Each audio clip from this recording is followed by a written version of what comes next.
आमिना ने दूध का प्याला पिया। ये तो जमीन का मंजर है, अब आसमान का मंजर देखिए। रब फरमाता है जिब्रील जी रब्बे जलील का जन्नत को सजाया जाए। मेरे मालिक जन्नत कहते ही सजी जगह को है का आज मेरा महबूब आ रहा है, इस जन्नत को भी हुस्न दे दिया जाए। दोबारा जन्नत सजाई जा रही है, पूरी जन्नत सजा दी गई। उसके बाद हुक्म हुआ मिंबर लगाया जाए। अब मिंबर भी लगाया गया है। रब फरमाता है मीकाईल से कह दो कि अब वो मिंबर पे खड़े होकर हमारी वहदानियत का खुतबा पढ़े। हजरत मीकाईल ने खुतबा शुरू किया है, इस शान से खुतबा पढ़ा है कि जन्नत का एक एक दरख्त झूम रहा है, एक एक फरिश्ता झूम रहा है, एक एक हूर मस्ताना वार झूम रही है। जब खुतबा मुकम्मल हुआ है, रब फरमाता है जिब्रील जी रब्बे जलील कम मीकाईल इसराफील इजराइल चारों फरिश्तों को ले लो और इनके साथ एक एक लाख फरिश्ते ले लो। मालिक फिर क्या करना है का सीधे आमिना के आंगन में चले जाओ, मेरा महबूब आने वाला है। अल्लाह अकबर। कहाँ है वो लोग जो जुलूस पे पाबंदी लगाते हैं? कहाँ है वो बदबख्त जो कहते हैं ये लाइटिंग हराम है, ये रोशनी हराम है? मुझे बता तो सही फतवा किस पे लगाएगा? रब ने फरमाया था एक एक लाख फरिश्ते साथ ले लो। और उसके बाद जब जिब्रील ने फरिश्ते साथ लिए हैं, कहते परवरदिगार आलम बता तो सही आज चुपचाप जाना है या बोलते हुए जाना है, अकेले अकेले जाना है या जमात दर जमात जाना है? तब मशीयत ने कहा था जिब्रील आज से पहले जब भी जाते रहे हो अकेले गए हो, आज अकेले नहीं जाना है बल्कि जमात दर जमात जाना है। इसका तर्जमा यह था कि जुलूस लेकर के जाना है, अकेले नहीं जाना है, जुलूस की शक्ल में जाना है। का या अल्लाह चुप जाना है या कुछ कहते हुए जाना है? का जिब्रील आज वही लेकर के नहीं जा रहे हो, आज पैगाम लेकर के नहीं जा रहे हो, आज चुप नहीं जाना है बल्कि बोलते हुए जाना है। या अल्लाह क्या कहना है? का महबूब आ रहा है, उसकी आमद की मुबारकबाद देते हुए जाना है। अहलन व सहलन मरहबा, अहलन व सहलन मरहबा, जिसका तर्जुमा आज हिंदुस्तान में किया जाता है और कहा जाता है सरकार की आमद मरहबा, आका की आमद मरहबा, मक्की की आमद मरहबा, मदनी की आमद मरहबा। ये हमारा नारा नहीं बल्कि जिब्रील का नारा है। अब जो जन्नती होगा वो इस नारे में शरीक होगा, जो इस नारे से इख्तिलाफ करेगा ना वो जिब्रील का है ना वो सैयदुल मुरसलीन का है। सरकार की आमद, दिलदार की आमद, मुख्तार की आमद, सरवर की आमद, रहबर की आमद, दिलबर की आमद, अव्वल की आमद, आखिर की आमद, जाहिर की आमद, बातिन की आमद, मक्की की आमद, मदनी की आमद, सरकार की आमद, दिलदार की आमद, मुख्तार की आमद, सरवर की आमद, रहबर की आमद, दिलबर की आमद, मक्की की आमद, मदनी की आमद। नारे रिसालत रसूल अल्लाह, नारे रिसालत, लब्बैक या रसूल अल्लाह, लब्बैक या रसूल अल्लाह, लब्बैक या रसूल अल्लाह, लब्बैक या रसूल अल्लाह, लब्बैक या रसूल अल्लाह, लब्बैक या रसूल अल्लाह, लब्बैक या रसूल अल्लाह, लब्बैक या रसूल अल्लाह। जियो सलामत रहो भाई दिलबर साहब, अल्लाह सलामत रखे, हर आशिक की नस्लें आबाद हों। अल्लाह अकबर। जरा गौर से सुने, अल्लाह अकबर। फरमाया मुबारकबाद देते हुए जाना है। जिब्रील ने सबसे पहले कहा था अहलन व सहलन मरहबा। आज सुन्नी कह दे तो पेट में दर्द हो जाता है, लगा कौन सा फतवा लगाएगा जिब्रील पे। और मजे की बात बता दूं, इन्हीं आने वालों में इजराइल भी थे। सारे लोग इंशाअल्लाह सबकी मुलाकात होगी इनसे। मलकुल मौत साथ थे जिब्रील के, तो जाहिर है जब साथ थे तो नारा लगाने में ये भी होंगे और रूह निकालने का काम इनका ही है। हमारा ईमान कहता है जब सुन्नी के पास जाते होंगे मुस्कुरा के कहते होंगे अपना ही है, मिलाद वाला है, आमद वाला है, और फिर मुस्कुरा के आहिस्ता से रूह निकाल लेते होंगे। और जब जाते होंगे इनके पास तो कहते होंगे अच्छा पार्टी छोड़ के भाग गया था। हम तो मिलाद वाले हैं और तू भाई जिसकी सत्ता होती है फिर वो रगड़े अच्छे लगाता है? और भाई फिर जब वो रूह निकालेंगे ऐसा रगड़ा लगाएंगे कि इधर की पसली इधर कर देंगे। खैरियत चाहते हो तो अब भी पार्टी में आ जाओ, आज ले उनकी पनाह, आज मदद मांग उनसे, कल न मानेंगे कयामत में अगर मान गया। जी खैरियत है, सारे लोग पीछे वाले भी खैरियत से हैं, अल्लाह सलामत रखे। मौलवी देखे न देखे मदीने वाले मुस्तफ़ा देख रहे हैं। कौन कहाँ खड़ा है हुजूर को सब पता है। हमारी नजरों से बचो, गुंबदे खजरा के आका की नजरों से नहीं बच सकते। हजरत आमीना कहती हैं, सुनो, फरमाती हैं कि सितारे इतने करीब आ गए थे मेरे आंगन के। या आला हजरत नहीं कह रहे हैं, नबी की अम्मी कह रही हैं, इतने नीचे आ गए थे मुझे डर लगने लगा कहीं मेरे आंगन में गिर ना जाएं। आज कहते हैं ना एक लाइट काफी थी, इतनी कुमकुमियां लगाने की जरूरत क्या थी।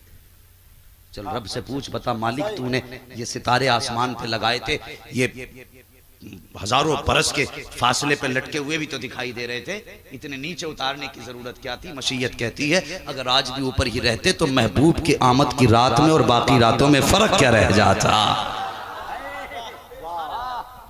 मकसद रोशनी नहीं था, मकसद रात का फर्क करना था बाकी रातों से, इसलिए नीचे सितारे उतारे अंधेले। मगर बिल्लू आज हमने 4 लाइटें लगा ली तो तुझे अंधेरा दिखाई देता है।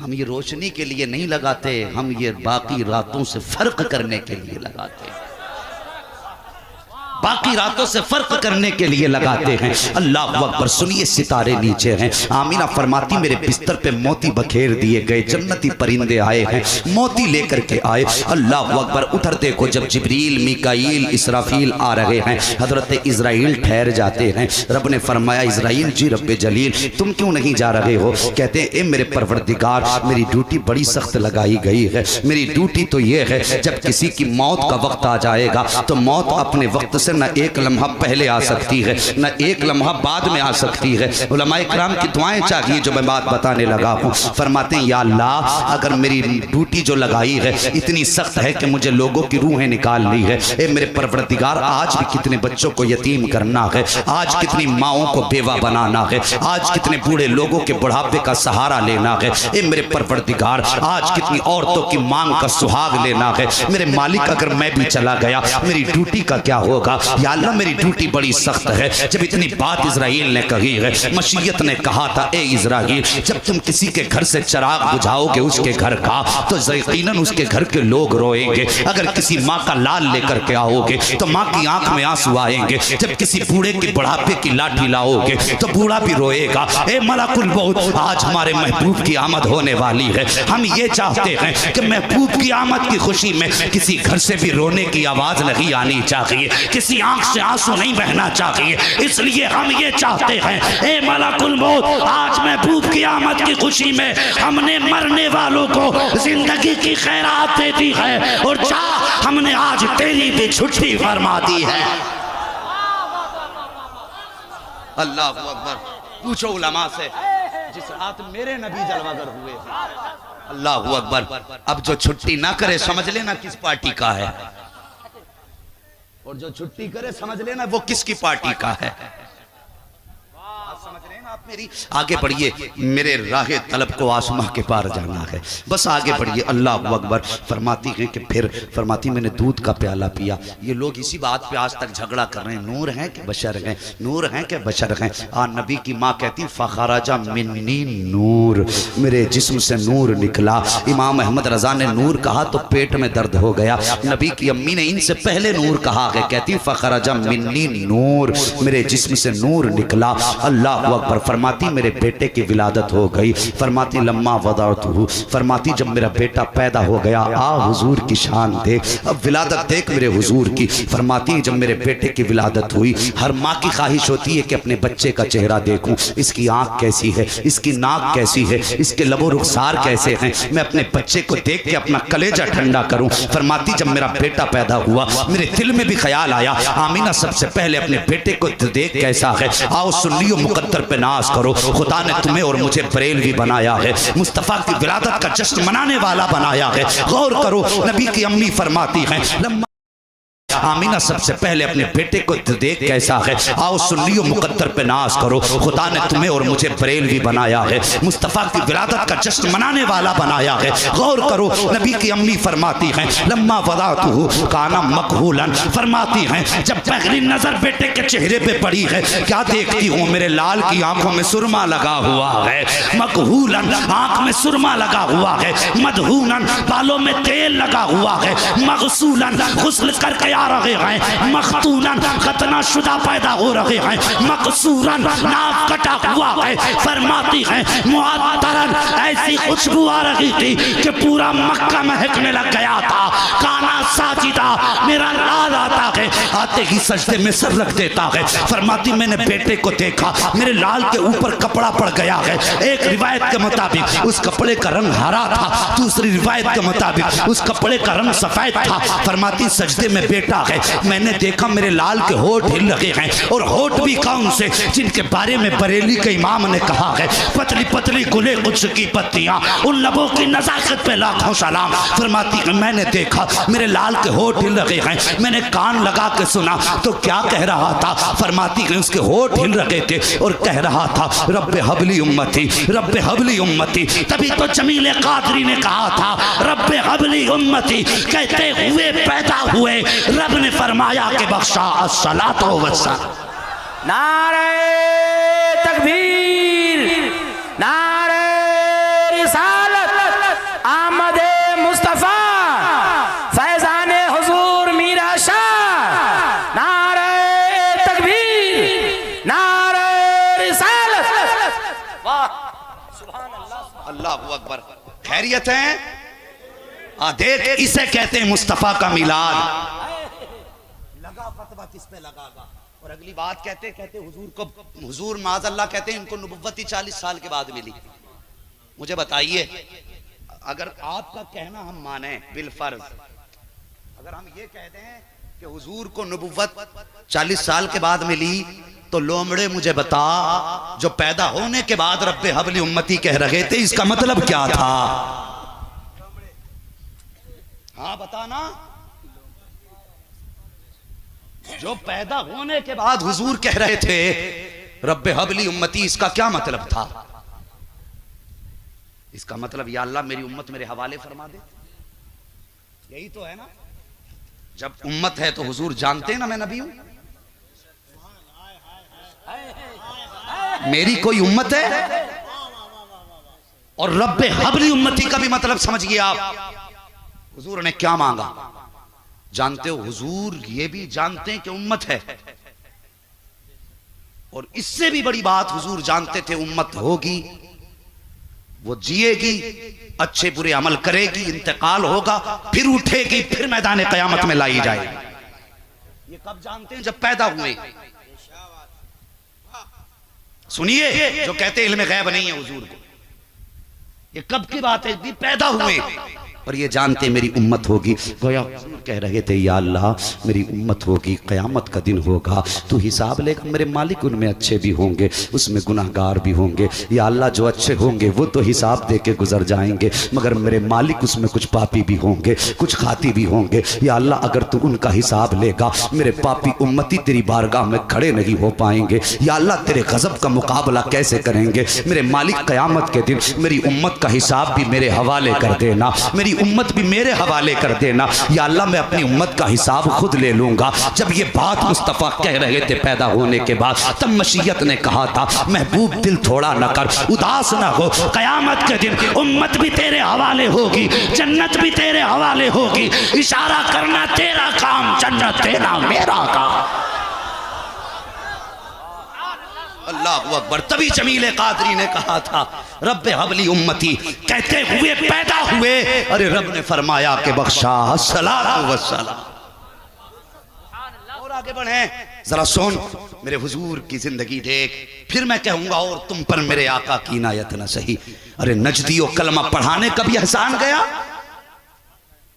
अल्लाहु अकबर, तवज्जो करें, हुजूर की पैदाइश हुई, इधर हुजूर सजदे में, उधर अब्दुल मुत्तलिब काबे का तवाफ कर रहे हैं। अल्लाहु अकबर। ये कहते हैं कि जो हुजूर के मज़ार की हाज़िरी की नियत करके जाए माज़अल्लाह वो मुशरिक है। और हुजूर अल्लाहु अकबर, अल्लाहु अकबर, हुजूर फरमाते हैं जो हज करने आया और मेरी ज़ियारत न की उसने मुझ पे जुल्म किया। ये कहते हैं जो उनकी नियत से गया वो मुशरिक के माज़अल्लाह। आला हज़रत कहते हैं कि काबे का नाम तक न लिया तैबाई कहा। पूछा सा हमसे जिसने भी नौजत किधर की है, और उसके तुफैल हज भी खुदा ने करा दिए, असलुल उसूल बंदगी उस पाक दर की है। समझ रहे हैं ना मेरी बात? तो हुजूर से इश्क करो। अल्लाहु अकबर। मेरे हुजूर इधर सजदे में, उधर अब्दुल मुत्तलिब खाने काबा का तवाफ फरमा रहे हैं। फरमाते हैं तवाफ करते करते काबा झुक गया। फरमाने लगे मैं सोचने लगा तूफान नहीं आया, जलजला नहीं आया, हवा नहीं चली, बारिश नहीं हुई, ये काबा क्यों झुक गया? फरमाते इधर काबा झुका, मैं सोचने लगा झुका किधर है। गौर किया तो मेरे घर की तरफ झुका था, मेरे घर की तरफ झुका था, मेरे घर की तरफ झुका था। अल्लाहु अकबर। कहने लगे मेरे दिल में ख्याल आया, कई दिन से अजीब अजीब बातें नजर आ रही थी, आज काबा भी घर की तरफ झुक गया है। अल्लाहु अकबर। इधर काबा झुका, उधर मुस्तफ़ा सजदे में है, इधर बरेली के इमाम की नजर पड़ जाती है और कहने लगते हैं जिनके सजदे को महराबे काबा झुकी, उन भवों की लताफत पे लाखों सलाम। लगाते हो फतवे, लगाओ तुम्हारी मर्जी जितना चाहे, हम तो यही कहेंगे आज यो आओ शहंशाह का रोजा देखो। अरे काबा तो देख चुके, काबे का काबा देख।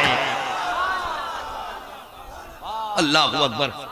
इधर अब्दुल मुत्तलिब जल्दी जल्दी घर की तरफ भागे, दरवाजे पे गए, पता चला पोता पैदा हुआ। दरवाजे पे गए, फरमाते में गया दरवाजे पे, जैसी दरवाजे पे पहुंचा एक जवान खड़ा था, हाथ में तलवार, उसने दरवाजे पे लगा ली। मैंने कहा अंदर जाने दे, उसने कहा नहीं जाने दे सकता। मैंने कहा क्यों? कहा अंदर नहीं जा सकते। फरमाते मैंने कहा मैं इस घर का मालिक हूँ, मैं अब्दुल मुत्तलिब हूँ, काबे का मुतवल्ली हूँ, मक्के के खानदान कुरैश का सरदार हूँ। उसने कहा ठीक है सब कुछ हो गया लेकिन अंदर नहीं जा सकते। आपने फरमाया मेरा पोता पैदा हुआ है, उसे देखने जाऊंगा। तो उस जवान ने कहा पोता जरूर तुम्हारा है लेकिन महबूब खुदा का बन के आया है। माने लगे जाने देना, उसने कहा नहीं जा सकते। कहा क्यों?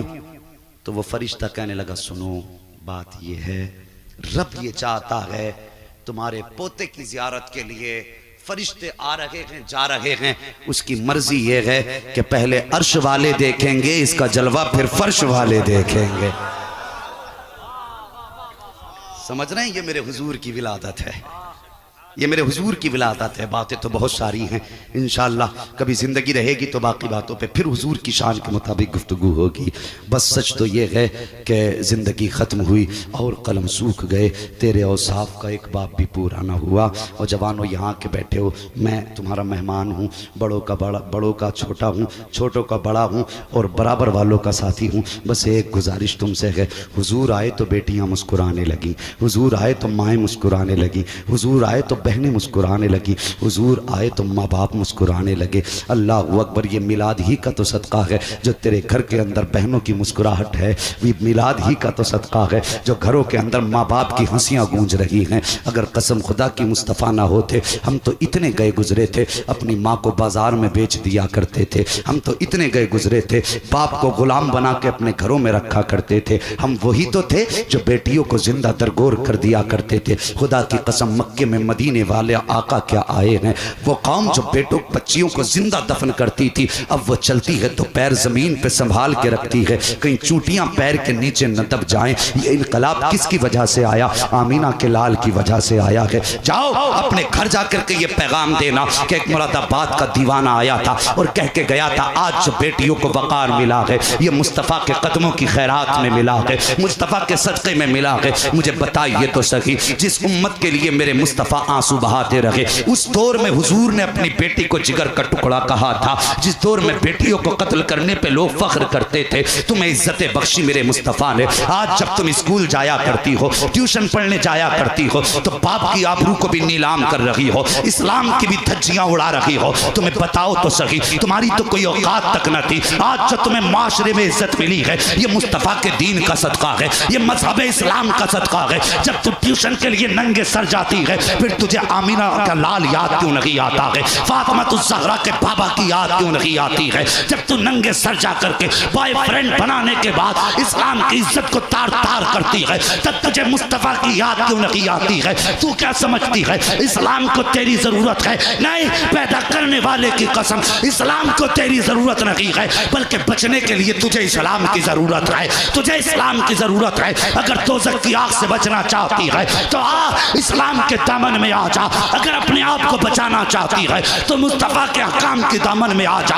आज बेटियां इस्लाम को तार तार कर रही हैं, और तुमसे भी गुजारिश करना चाहता हूं जवानों, जब बेटियां गैर मुस्लिमों के बिस्तर पे जाकर के लेट जाती हैं, तब कहते हो हमारी खता नहीं थी। जब उनके बिस्तरों को